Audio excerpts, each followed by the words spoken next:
How to add Malayalam font on Capcut. The first things first, if you don't have that certain font yet, you'll just have to download it via the browser that you want to use.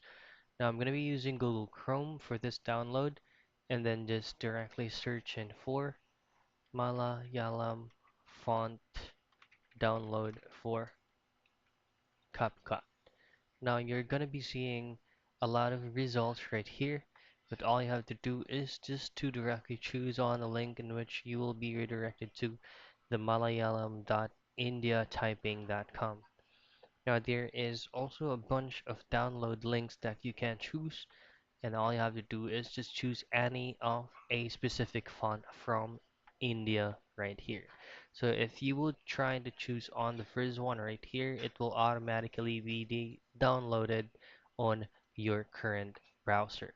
Now once you have successfully downloaded the font, you'll have to extract it in any folder or to your desktop.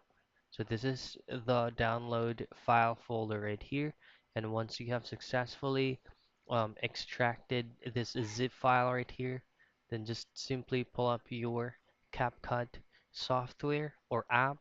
It actually also works on your phone. All you have to do is just to transfer the file over to your mobile phones from the download link or the zip folder that you just downloaded earlier. Now just simply add text from your CapCut edit, and from here on the current font, just simply look for the Malayalam font. So if you have successfully extracted a folder, it will automatically be shown right here. So that's it. That's how you add Malayalam font on CapCut.